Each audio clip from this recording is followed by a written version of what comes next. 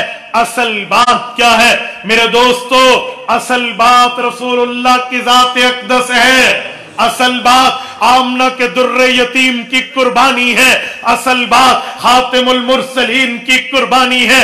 آپ کہیں گے کیسے؟